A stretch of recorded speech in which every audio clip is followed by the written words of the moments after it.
Okay, let's look at this model. So the issue here is the fillet, the transitional surfaces. The major surfaces look pretty good, but we want to have a nice soft edge pretty much everywhere. So we're going to look at why it doesn't do an automated fillet, why the fillet fails, and how to fix it. So the first thing I'm going to do is remove this part, and I'm just going to focus on these edges. And that's mostly because the reason why we're having issues with transitional fillets here is because of this condition here. We have this condition where it's planar. If you look at it from the side, you'll see that it is flat. It's flat on one side, but here from this view, it is not flat. So essentially, you have some of the surfaces here which go from an angled planar surface to twist. So here it twists around until it becomes flat with this side view. And this causes a problem because if you have a fillet edge up here, as it gets flatter and flatter, it basically vanishes. Your fillet size is going to vanish to a single point. So this is one of the reasons why it fails, but I'm going to go deeper into it and really go over how to resolve it. So the first thing I'm going to do is, first of all, I would never shade a model like this. It's very confusing. For example, here the curves are yellow. When you select an object, it is that yellowish color. So I would watch out for that type of stuff. Actually, that's because it was selected. But all of these colors are kind of confusing. So what I would do, and this is a good technique, by the way, it's a really useful way to select things. I don't know why this is happening. I'm not even able to select the surfaces. Oh, here it is. It's because the layers are locked. Okay. So this is someone else's file, obviously. So I'm not entirely familiar with how things were built here. So I'm going to go in and kind of rebuild a few things. I think I'm going to speed up the video so that I don't waste too much of your time just rebuilding things. But essentially, all I'm going to do is work on these surfaces. So the first thing I would do is select what you want to work on, nothing else, just what you want to work on, and go down here to the Hide Object and Show Object tab, and you can expand it. You have this triangle down here where you can expand and have more options. And you'll see here, you have something that says inverse the selection and hide everything else. And so what it should have done is it should have deselected my selection and hide everything else. It did not do that because I neglected to unlock the layers. Honestly, I've never locked a layer in Rhino ever. I don't see the point, because if you don't want to mess with a layer, you can hide the layer. Otherwise, it shouldn't be visible in the first place. So if it's visible, it shouldn't be locked. Yeah, it's a little strange. But anyway, everyone has their own way of working with the software, and that's completely fine. But let me run you through this step. So as you can see, I'm using this drop-down, and now that I do it and the layers are unlocked, you can focus on these surfaces. Now, if you want to go back and show everything that was hidden at this time, you can go back here, and you can just show everything, or you can just type it in, show, and this will show everything else. Now I'm going to undo, Control Z, and go back to these surfaces that I want to focus on. So the first thing I would do, if I wasn't sure what's going on, if I want to figure out why this is happening, first of all, like I mentioned before, I'm going to change the color, because it's easier to understand and see your surfaces with a nice black finish. Now I have a bunch of construction curves and I don't want to mess with them. So I'm going to set my layer as the case. I can hide everything else. What else? Some of these surfaces are joined, so the first thing I would do is explode. So now we're not working with some joined surfaces, some unjoined surfaces. And now let's have a look at how these surfaces are built. So one way to do that is you just turn the points on. And what you will see here is that these surfaces are actually a degree 2 surface. So degree 2 means your entire curvature is driven by a single point. And this is really powerful, and it's something I do a lot. It's a really nice surface because you can select all of these points, and by moving them outwards or inwards, like this, you're creating more curvature. So it's really nice because it's a very small amount of points, which gives you a lot of control. So it's a really nice way to work with an object and edit curvature in a surface. Now the next thing I'm going to do is change everything to wireframes. And let's check everything. Let's select all of our surfaces and check how they are built. And so if you look closely, you'll see that every single one of these surfaces that has curvature is a degree 2 surface. So degree 2 surfaces have a tendency to create issues. So the first thing I'm going to do is select this surface here, go into a rebuild, and I'm going to look at what it says on the left. It says U7, V3, U3, V3. These are the degrees. So I don't want the V of this surface to be 2. I want it to be 3. And I'm going to keep these numbers the same because I know that once I set the V to 3, it's going to update everything, and these numbers here are not going to matter. So let's remember these numbers, 7 and 3. Okay? Now, if I show these points, you can see now it has 2 points instead of 1. On this surface it has 2 degrees, on this surface it has 3 degrees. Now, for some reason, when you create a fillet surface in between a degree 3 surface and a degree 2 surface, sometimes it fails for no reason. Essentially, it's a bug. It's based on the mathematics of the surface. So I'm not sure why it happens. I can't really explain it mathematically. But long story short, if you use only degree 3 surfaces, you're never going to have that bug. So that's my solution to it. Just build degree 3 surfaces. If you've built a degree 2 surface just because it's easier to manipulate your curvature, then what I would do is select the surface, rebuild it, and update the numbers. And one last thing I want to cover is when you rebuild your surface a second time, you will see that the numbers may have changed. So I think initially the surface was 7 and 3. Because I added the degree from 2 to 3, so I added one more point onto my surface for the V, you can see that now it is no longer 3 on the V, but now it is 4 on the V. And the U and the V are essentially these lines, the green line and the red line. It just shows the direction of your surface.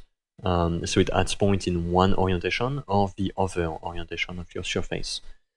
So I'm going to do that for all of these surfaces, just change these numbers to 3 on both the U and the V. And then I will slow down the video and go more in depth as of the next steps of creating nice soft fillets.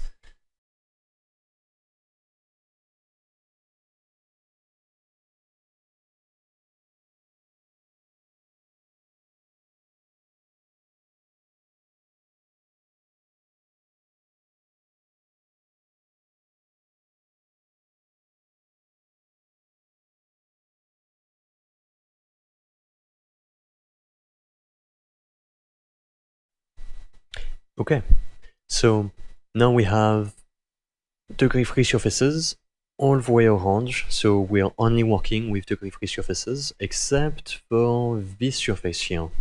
Okay, so this is easy to fix. If I wanted to fix that, I would do a simple sweep 2. The rail surface would be this one, and the second rail, that one. First rail, yes, this one and that one, and cross-section, this one. Yeah, that makes more sense. The reason why I'm building this surface this way is because when you use this technique, you get points that line up. Alright, like this point here at the corner lines up. It's always nice. I mean, you don't have to do this, but it's nice to keep everything consistent and keep the number of points in your surfaces essentially the same throughout your entire model. And so we'll do the same thing here. We'll just delete this, make a sweep, using this and that. Now, if I wanted to, I can also do the same thing with an extrusion. If I extrude this curve, okay, and then I use this as the length, you will also have points that line up, and yeah, okay. Let's just do this. I'm gonna join these and explode and show the points. Yeah. So you get this surface, but now on the other orientation, it does not have a degree 3, it has a degree 1 because of the way it was extruded. So in this specific example, I think it just makes more sense to use the sweep and select two edges, or even better, you can sweep 1, and the rail you can select whatever you want, this side or this side, and then this cross section, okay. And that's not what I expected. Okay, let's try it the other way around. If I do a sweep 1 using this side and this as a cross section, okay, show the points. Okay, so it does have to be this order. You have to use sweep using the length and then the height. I'm not sure why it's doing that. It should create the same surface on both. Yeah. Anyhow, let's move on. I don't want to spend too much time on this. And okay, so now we've got a clean model with degree-free surfaces everywhere. What I like to do when I'm just working on fillets is I like to join everything and type in CAP.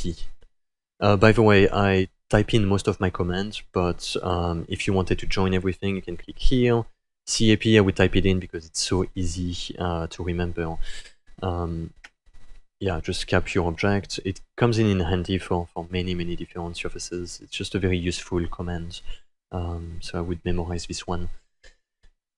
Now, for fillets, you'll see what the problem is really quickly. It's explicit. So if I do a fillet edge,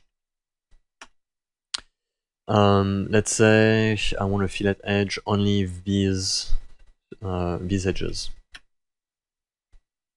Okay, so it works, right? It gives me all of these edges, except now I've got these open surfaces. So it's not what we want.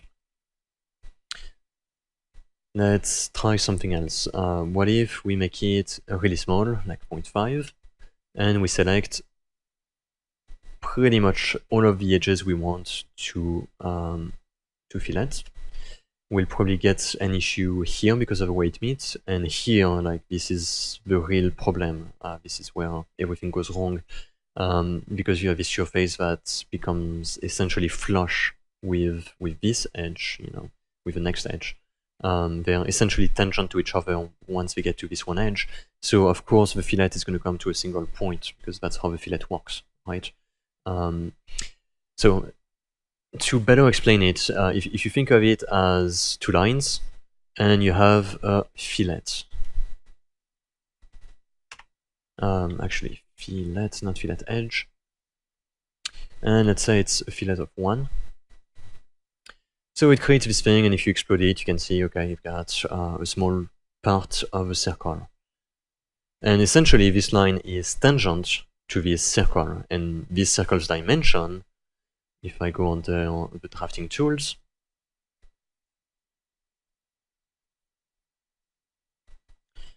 it is 2 because my fillet was 1. If the radii is 1 from the center, the diameter would be 2.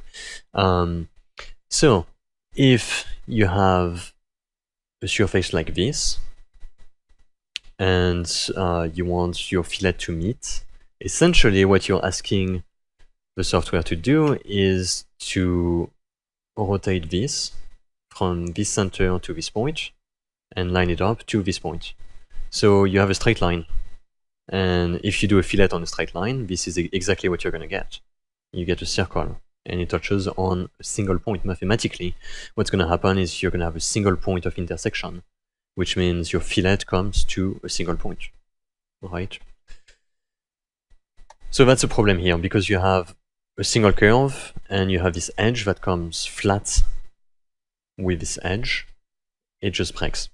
So how do we resolve this issue? I don't really know. There's many different ways to do it. One way is to cut your surfaces in a way where you create the gap that you would need. Another way would be using the pipe. So let's go ahead and go into the pipe. This is a good way to do it, by the way. If you're stuck and you just don't know how to resolve your fillets, it's nice to make a copy of it, make your mistakes here, and this way you can kind of look at the desired result, although it's not really doing what you want it to do. But at least you can have a reference of the type of fillet that you want. And some of the cool things you're going to be able to do with this, this reference is you can grab something like, let's say, this dimension, whatever this is. You can move it. Okay, and now if I move this line from here to there, now in proportion to the beginning of my fillet to here, it's gonna match, which means it gives me an idea of where the transitional surface begins and where my where I want to cut off my surfaces to create a nice gap to be able to do a nice smooth transition in between. Yeah, let's move forward and just do a few of these, just so you get an idea of how I'm kind of getting the information from this model and copying it into the other model. So essentially I'm creating this line and I'm picking where I would want to cut this surface, and then I'm moving it with M, or you can just type in move. And then I'm picking a point, any point on the surface. I mean, technically I could pick the front, but it gets confusing because there's just so much going on. So I'm picking a random point out here, and I'm using a reference using the smart track. Now, if I turn the smart track on, this doesn't work. So I'm using the smart track. I can remove the grid snap. So now I have this point. I'm going off of that point and moving it to the backside of this object. And the reason why I'm doing that is because, as you can see, if I try to pick a point here and move it here, it snaps everywhere and it's a mess. So if you have some kind of endpoint that's being recognized, then you can go to the right, and it's doing this thing where it says int, int. And it allows me to move from a point to another point based on the virtual intersection of it. So that was kind of confusing, but the idea is I'm taking the information of these lines and just creating a gap in between for my transitional surface. Yeah, I hope that makes sense. I guess it's a little confusing. But like I was saying, the biggest issue is going to be up here. So let's just do the same thing on the side really quickly. So I'm not going to talk as much because I'm really going to concentrate on what I'm doing. But yeah, essentially I'm doing the same exact thing I just did. I'm just using this view.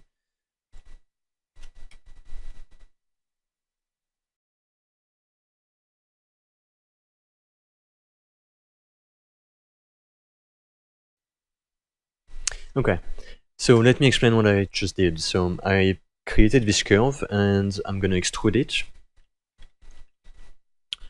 And normally I wouldn't do that because I understand what I want to do with this surface, but the idea is to show you exactly what I'm trying to do. So there is this surface, and if I take this curve I just created, where basically this radii begins, if I take it from the top view and I cut out anything that goes past this surface, then I'll get a small gap, right? And this is where I want the transitional surface to begin for all of these surfaces. Any of them, I don't really care, all of them should be cut. Now from the front view, you'll see that it's doing some really crazy stuff up here. So an easier way, instead of copying these lines, an easier way would be to extract, and by the way, extract, I think you can get it up here on this icon. It says explode, if you make a left click and if you make a right click, you can extract. Usually I would type in extract, but just to show you that it is here and it's easy to find, yeah, I'm just using this shortcut. So click on extract, click on the surface you want to extract, press enter, and now what's going to happen is you have this object and you have this surface. Okay, so I want to cut inside this surface. So the way I'm going to do that is by using the duplicate, let's see, object, curve from object, duplicate, and I'm going to duplicate the border. So the borders are all of the edges on the outside of this surface. I could also have duplicated edges and clicked on 4 edges. This is just quicker. So now I have this construction curve I can use. And what I'm going to do is look at the front view. And I'm going to make an offset. So I'm typing in offset. And I'm going to look at this point here and try to find something close to the dimensions we had for that fillet. So let's see. If the distance is 1, it looks like this. If the distance is 0.1, it looks like that. And I think that's it. Yeah, good enough.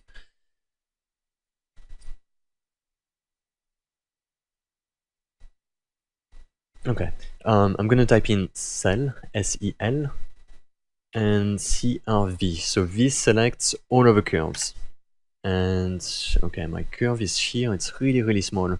Yeah, it's really tough to see. So let's do something else. Let's select it this way and deselect everything we do not want. I'm going to move this out of the way. Okay. And I don't need this. CAP. So I just closed off the object again because I don't need that either. And I deleted the outside one. So essentially what I did here is I just copied this offset. And so I'm only looking at the offset. I'm going to explode it because I don't want to cut it as a single object. I want this surface to be cut. And how am I going to do that? I guess it's a little confusing. Yeah, let's do this first. I'm going to go here and trim this side first. Trim this. Delete that. We don't need it anymore. And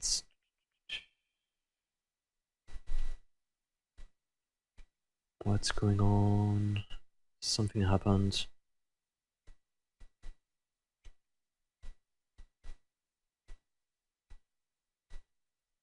Okay. I'm gonna have to extract. I'll just do it this way again. Extract this, enter. Okay. And let's do this again, where we select the surface and trim it from this side. Okay, that's what I wanted. I wanted this surface to be here, and this surface to be cut from the side view or from the top view.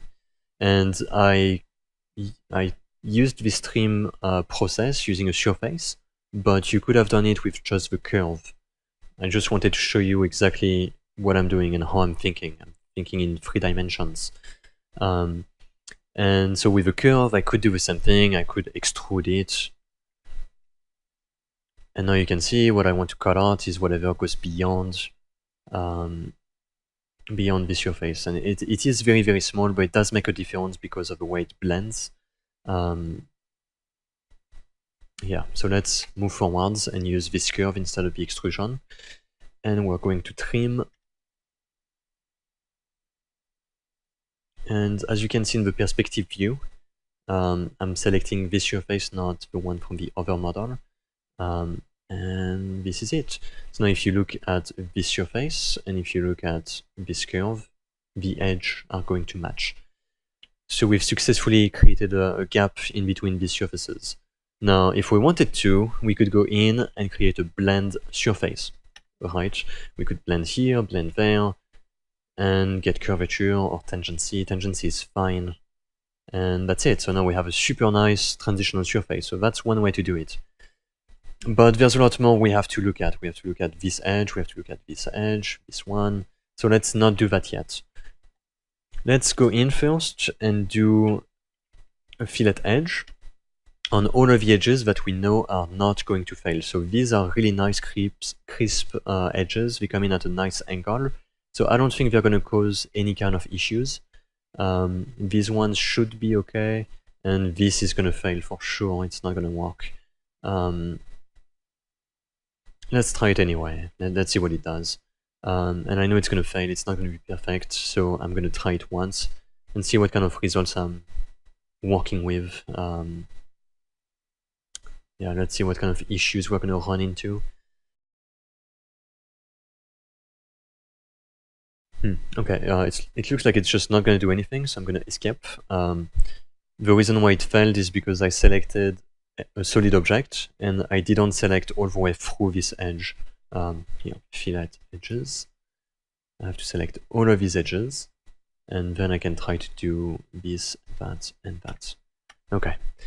Now hopefully it should give me something I can look at. Nope. Okay, let's try something else. Let's try selecting all of these edges, this, that, and these ones again. Okay, so we get the same exact mess, and we can see that the real problem here would be, yeah, essentially it's just this one. Okay, so to resolve this issue here, what I would do, let's see, do I have all of the constructions I need first? Yes, I do. So now we can really focus on this. If we do a fillet edge, we might be able to get better results. I mean, escape. Okay, what I meant to say was if I do a fillet surface instead of a fillet edge, I might be able to get better results. So let's try that out. This surface and this one, and it gave me this. So this surface is kind of a mess, but we should be able to work with that. So let's try this here, and we get this mess.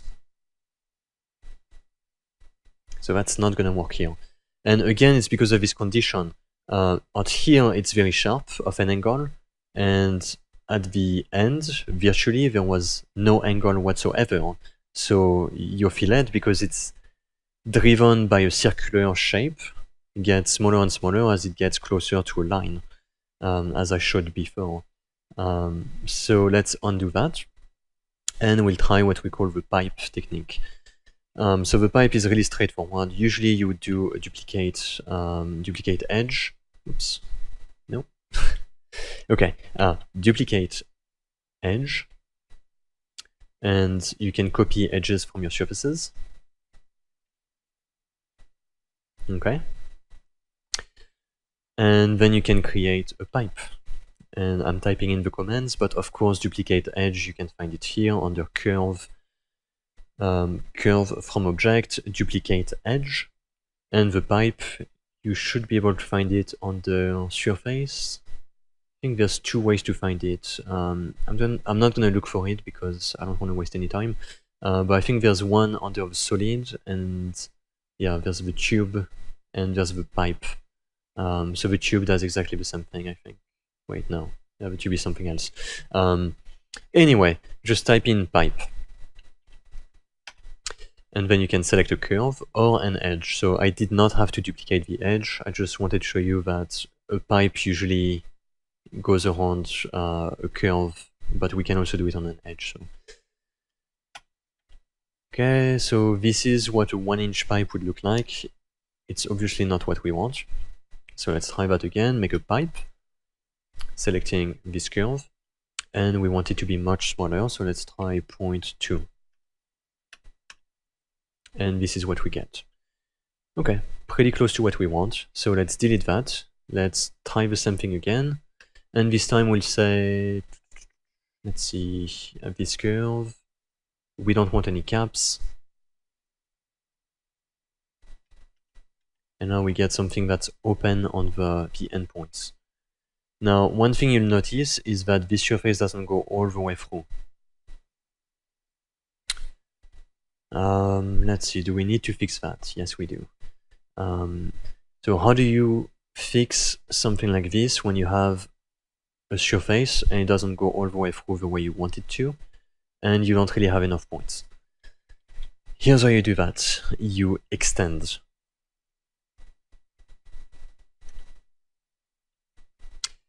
So there's this feature here called Extend Surface. You can select an end, and you can extend it by however longer you want it. So you click at a starting point, you click at an end point, and it just makes it bigger. So the way to do that is you click on the edge, and then you click somewhere, and you choose the dimension. So if you want it to be just a little bigger, you would do something like this. So it's kind of looking at your selection almost as a radii, and just figuring out how much longer it needs to make that surface, how much to extend this edge. So if I click here and I select even in a straight way, it just extends it by that distance. So it's essentially a distance. And that's it. So now I would do the same thing here, make a pipe. Up here, same dimension, okay. Extend. Oops.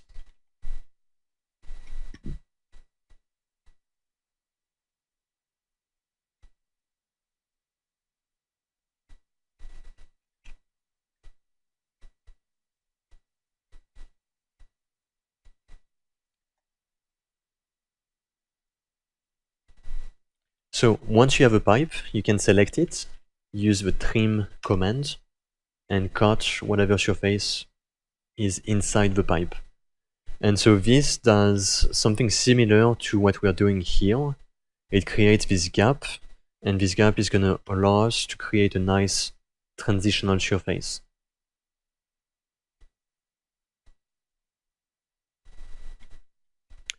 So now that I'm done with that, I can save this under some kind of construction layer, or I can just delete these ones. Okay, so now we have a gap we want, and if we want to, we can do a blend surface, selecting this, that, and that's it. Okay. Now you'll see that it does crazy stuff at the ends. To change that, you can... Okay, let's not do that. Let's do it a better way. Because the blend surface is behaving in a very strange manner, I think we'll get better results by simply using the blend curve.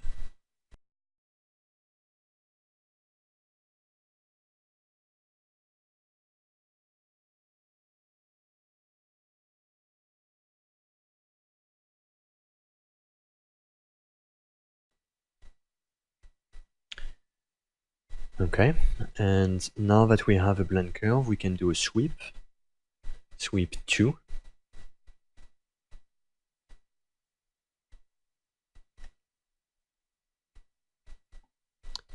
Making it tangent.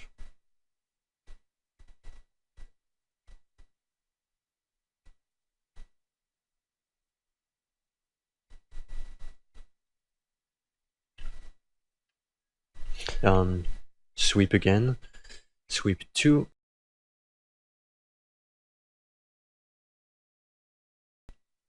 Yeah, so there's an issue here. So what I'm going to do to fix that is I'm going to use the duplicate edge, duplicate this side and this side, accept, and then you can join this edge. And if you look at the way it's created, you'll get a bunch of points, except it comes to a single point here. And if I moved it, let's see, maybe from the top side, it's going to make more sense. Yeah. You see that here it comes to a single point, and it's kind of an issue because when you trim and you have an edge, it tends to create problems. So if that happens to you, you can just go in and rebuild it. And if you rebuild it to the same number of points, I think it should fix it. Yeah. So it rebuilds all of the points and it spaces them in the best way possible to be accurate to the curvature. So now that we have a nice clean curve, we should be able to untrim this side And nope, it didn't work. Okay, that's really not what I expected. Okay, so we'll have to duplicate this and that. So now if we untrim this, we can use the curve that we've just duplicated from the initial edge and pick this surface, and we should be able to trim anything that goes beyond my construction curves and my surface. Now it might freak out up here, so sometimes it has an issue with surfaces because they're touching perfectly, and that can create some issues. In this case, it created a really nice clean edge. So I think that's going to solve the problem. Let's try that again. Let's do a sweep 2. Oh, yeah. I pressed enter accidentally, so of course if you press enter, it accepts the whole the commands.